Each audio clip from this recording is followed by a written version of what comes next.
Olá, bom dia.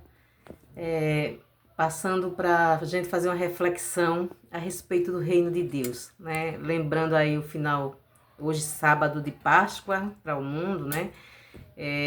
Então, está escrito que as mulheres foram procurar Jesus lá no túmulo e os anjos disseram para ele: por que procurar entre os mortos aquele que vive? E eu, aproveitando essa deixa, eu pergunto, por que procurar o reino de Deus fora se ele está dentro? Não é? É, a gente vê as pessoas sempre quando se trata daquela fala que Jesus, daquilo que Jesus falou, né? Que buscar, pois, em primeiro lugar o reino de Deus e a sua justiça. Aí a gente vê que a maioria, né, das igrejas dizem que é procurar uma igreja. Ah, vá para o culto. Porém, não é o que a Bíblia diz, né? Quando os questionadores, né, de Jesus perguntaram para ele, aí ele disse que o reino dele não era reino, não era desse mundo, e que não adiantava a gente procurar um reino onde estivessem dizendo ou ele aqui ou ele acolá.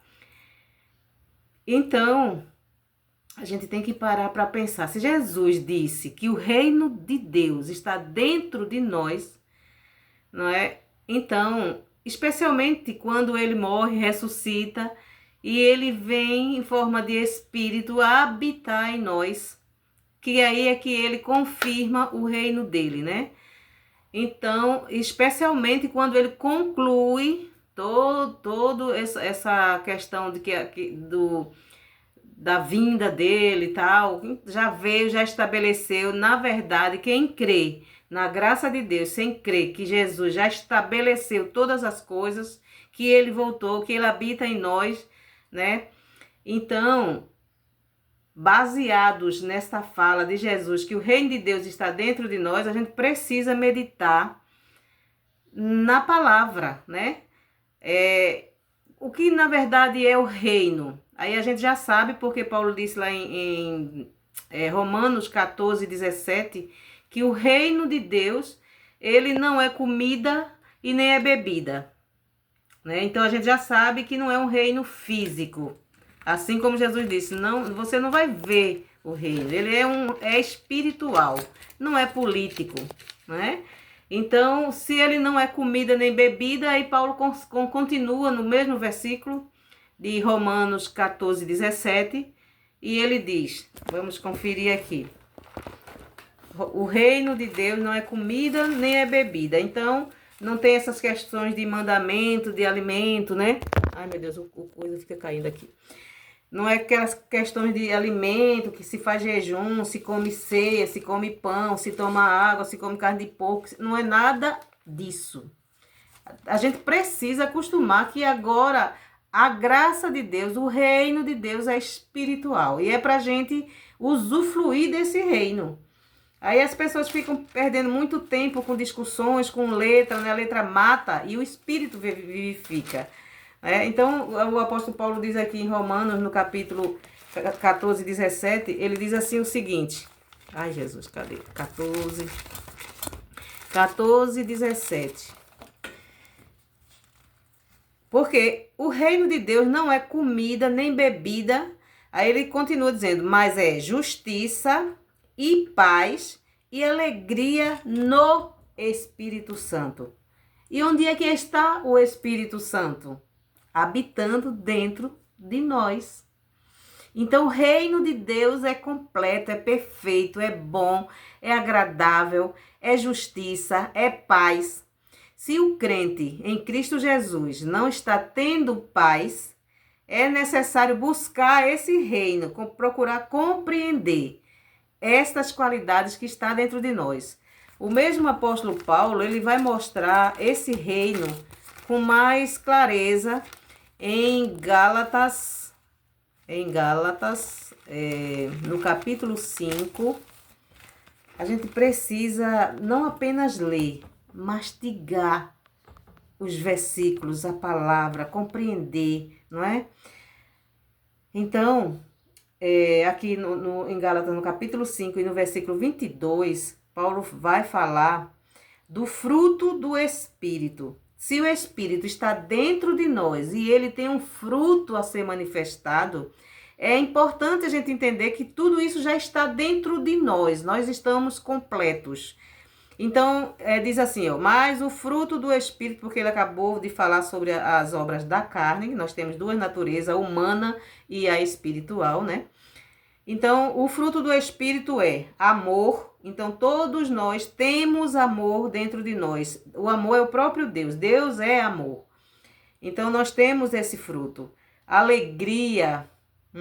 É tão profundo isso. Quando você começa a se olhar para dentro de você e olhar quem você é diante de Deus, né? O que Deus fez, por que Ele resolveu habitar em você.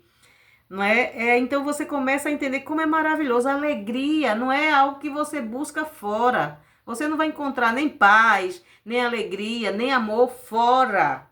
E porque está dentro. É algo que a gente tem que manifestar. Então, alegria, paz, longanimidade, benignidade, bondade, fidelidade, mansidão, domínio próprio. Isso tudo está em nós. Quando eu estava na religião, eu sentia isso, e quando me falavam, muitas vezes umas santarronas vinham com a Bíblia na mão, porque eu era sempre muito explosiva. Tina, você tem que praticar os frutos do Espírito. A gente sabe disso, né? Mas como é que a gente faz isso? Porque quem já é mansinho, glória a Deus, é maravilhoso. Mas quem é explosivo precisa trabalhar isso. E a gente tem ferramentas maravilhosas que nos ensinam a fazer isso. E eu lhe confesso, só aprendi a viver esses frutos, a compreender, estou na trajetória, estou no processo, não é nada perfeito, mas eu glorifico a Deus por tudo que eu vivo hoje, a paz, amada paz que excede todo entendimento. O mundo pode estar se acabando e a gente tem que dizer como um salmista que pode explodir toda a guerra, ainda assim eu permanecerei em paz. Porque a paz de Cristo é uma paz que não é a que o mundo dá. É uma paz interior. É uma paz que você aprende. Um exemplo que eu aprendi que é muito bom e quero passar para vocês. A gente nasceu, o mundo já estava nessa bagunça, né? Claro que estava. Já existia guerra, já existia tanta coisa quando a gente nasceu. Aí a gente acha, por conta de tudo que a gente aprende no decorrer da vida, porque a gente é um espírito predestinado, escolhido por Deus desde antes da fundação do mundo, nasce perfeito, imagem e semelhança de Deus, sem nenhuma neura, mas nascemos na terra, no meio da humanidade. Vamos aprender, olha, esse aqui é seu pai, esse aqui é sua mãe, esse aqui é seu irmão, seu nome é tal. Tudo é ditado para nós. E a gente vai acumulando tudo isso. Mas ninguém ensina que não adianta você lutar contra o óbvio.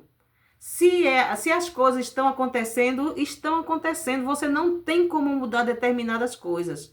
Não adianta você se preocupar com coisas que você não consegue mudar.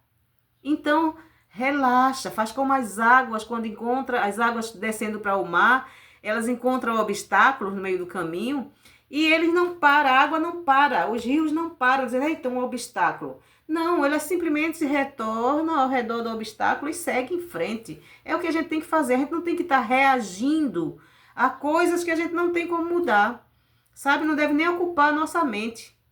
A Paulo diz, né, que o que ocupa a tua mente é coisas virtuosas, coisas que, sabe, é leveza. E quando a gente aprende a isso, a não estar reagindo, não querer mudar pessoas, então a gente vai viver em paz, respeitando. Se fulano gosta disso, paciência, ele gosta. Se fulaninho crê nisso, paciência, ele crê. Para que guerrear, né? E a gente cria uma tempestade num copo d'água. Então, não reagir já é você aprender a viver agora, sem se preocupar com amanhã, porque amanhã é só um pensamento, e nem preocupar com o passado, porque já passou. Você vive agora, respire essa respiração que é a vida de Deus em nós e não reage a coisas que você não possa mudar. Então você vai começar a ver que você vai ter paz quando você não quiser mais mudar o mundo e nem mudar as coisas que aí estão, que são fato.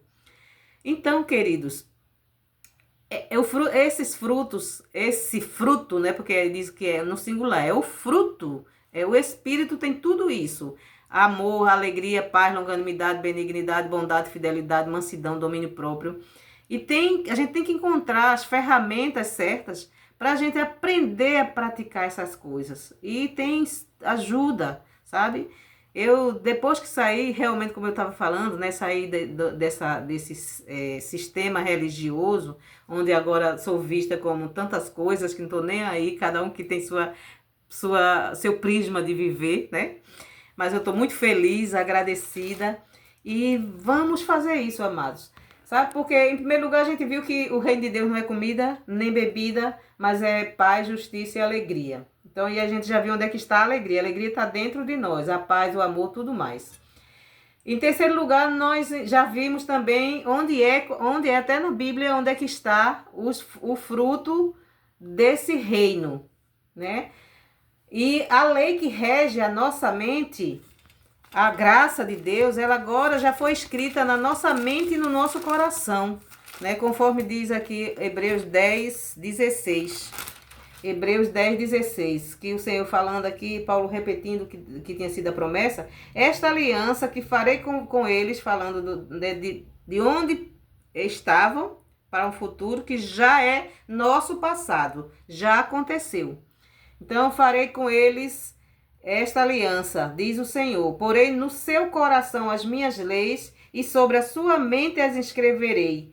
E acrescenta, também de modo nenhum me lembrarei dos seus pecados, nem das suas iniquidades para sempre. É interessante que aonde você vai, dito igreja, cuidado com o pecado isso, o pecado aquilo. Não acreditam que Jesus morreu na cruz para tirar o pecado. Esse pecado que a turma fala tanto é apenas um erro de alvo.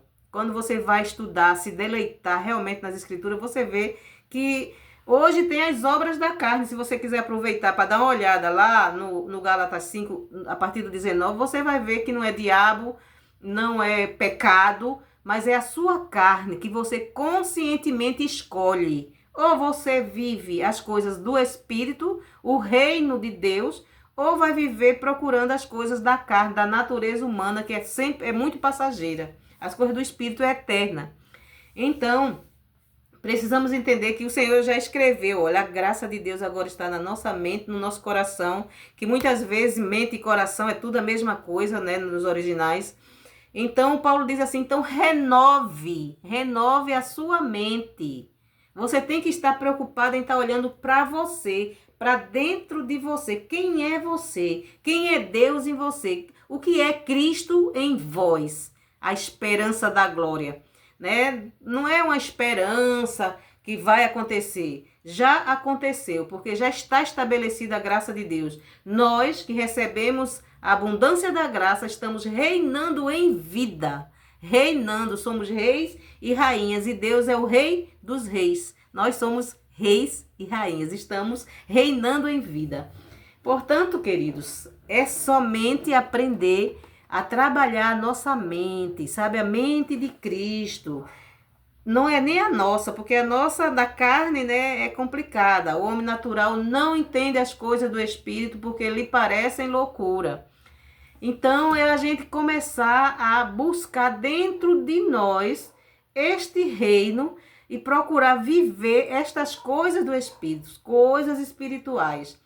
Porque é renovando a mente que a gente vai experimentar a boa, a perfeita e agradável vontade de Deus.